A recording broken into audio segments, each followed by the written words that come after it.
When my father stood to make his speech that evening, his tone carried the kind of warmth that always precedes disappointment. "Your brother," he announced, his chest visibly swelling with pride, "has always been our family's rock, the dependable one." The dining room erupted. Gentle applause. Wine glasses lifted in unison, smiles carefully arranged like expensive table settings. I sat perfectly still, absorbing the weight of every invoice I'd quietly settled. Every midnight rescue mission I'd executed for this same brother, who now basked in admiration he hadn't earned. So I smiled back. "Just barely." "Wonderful," I said, my voice level, controlled, almost clinical.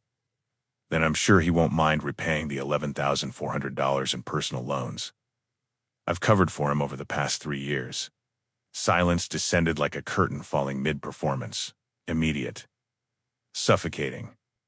I should have anticipated this moment, but family has a peculiar way of distorting your vision. It convinces you that obligation equals love, that enabling somehow strengthens bonds. My brother Jason always understood how to perform. The responsible one. The family anchor. The dependable son who never forgot an anniversary and always arrived bearing thoughtful gifts.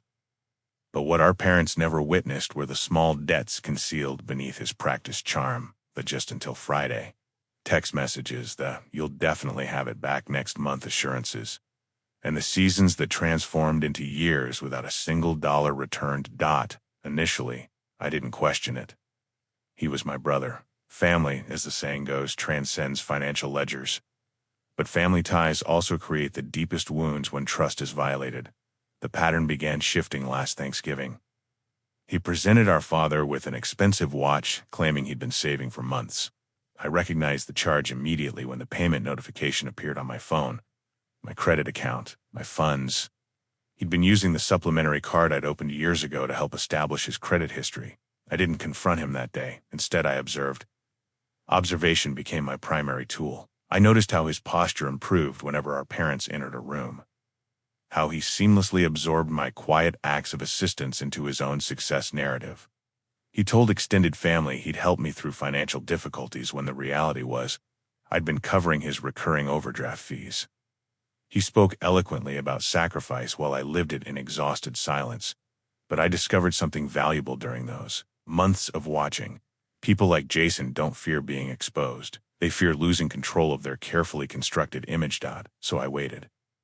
And I documented methodically every bank transfer, every digital payment, every message that began with "could you possibly" and concluded with "I promise I'll make this right." By the time I finished compiling evidence, I possessed a financial paper trail more extensive than his collection of hollow promises. I knew he'd orchestrated the dinner gathering, family celebration he'd called it. Time to appreciate each other. I could predict the script before anyone spoke, the self-congratulation, the image curation, the validation seeking. So I prepared my response. Not aggressive, not theatrical. Just precise. When my father delivered that tribute, and everyone turned toward Jason as if he were some self-made pillar of responsibility, I didn't react emotionally. I simply leaned back slightly and presented the truth like an accountant submitting a final audit. "Wonderful. Then I'm sure he won't mind repaying the $11,400 in personal loans I've covered for him over the past 3 years." The sound of silverware. Meeting plates created an almost musical quality. Jason froze mid-gesture, his confident expression wavering like a candle flame in wind.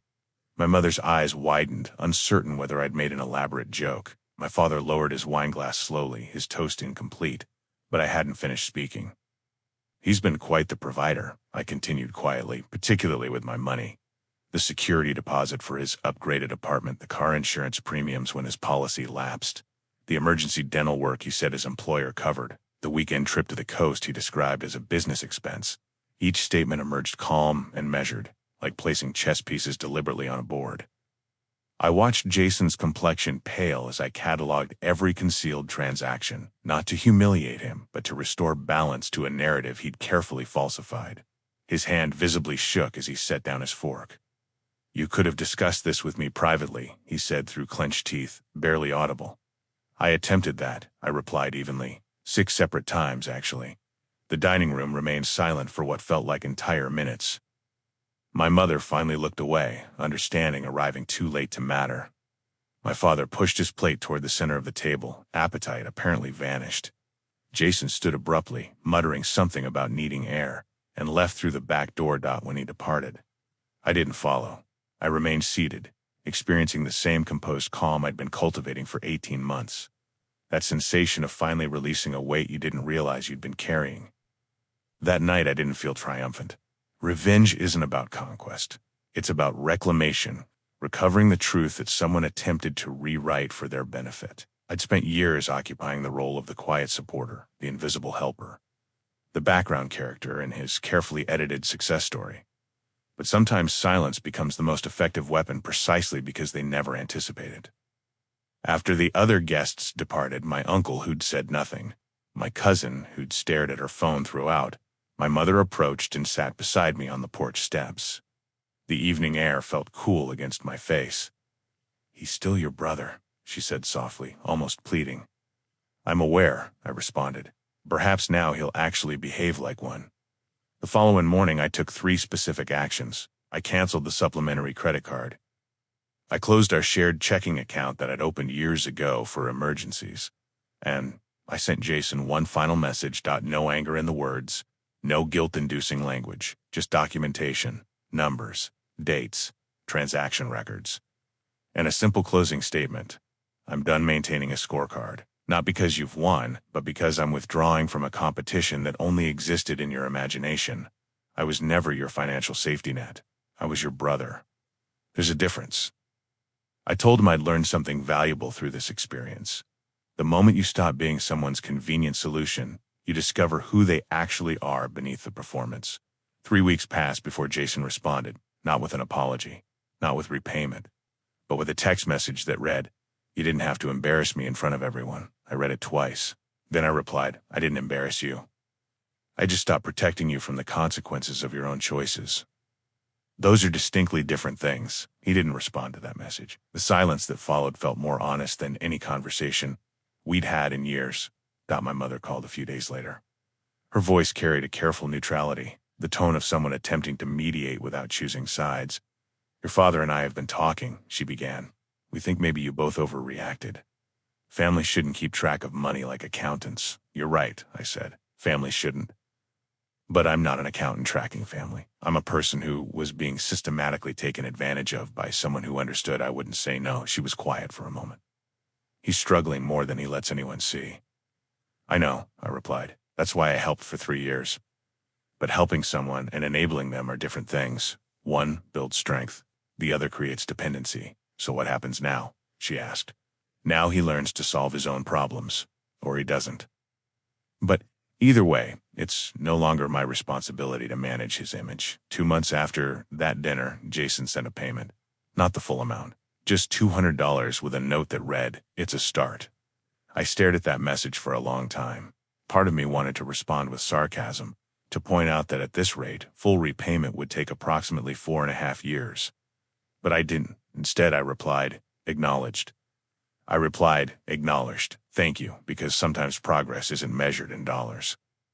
It's measured in the distance someone's willing to travel from where they were. Now.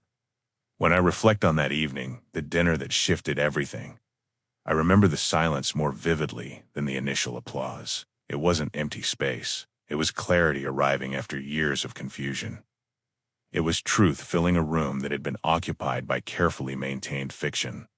Sometimes justice doesn't require volume. It just requires timing and precision. Mine arrived exactly when the room was at its most performative, just before reality demanded acknowledgement. Last week I ran into Jason at a coffee shop near our parents' house. We hadn't spoken in person since that dinner. He looked different, told her somehow, though only months had passed, less polished, more genuine perhaps. "Can we talk?" he asked, gesturing to an empty table. We sat. The conversation was brief, uncomfortable, but honest in a way our interactions had never been before. "I was angry for a long time," he admitted. "At you. At myself. Mostly at myself." "I know," I said. "I didn't realize how much I was taking until you stopped giving," he continued. "It's strange how clearly you can see things once the safety net disappears."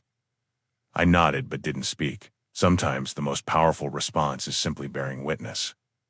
"I'm working on it," he said finally. "Not just the money. The other stuff. The reasons I needed the money in the first place. That's good, I replied. And I meant it. We didn't embrace when we parted. We didn't make plans for future meetings. But something had shifted. Not repaired, exactly. Just ... shifted. Like a bone that had been set properly after healing incorrectly for years.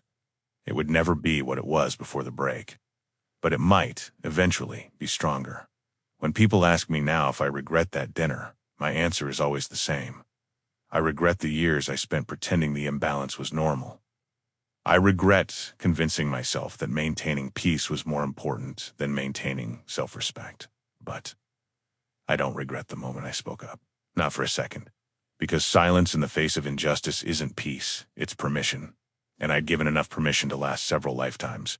That night in that dining room, surrounded by family who'd chosen comfort over truth, I finally chose differently. I chose clarity. I chose boundaries. I chose myself, . And sometimes that's not revenge. Sometimes that's just survival.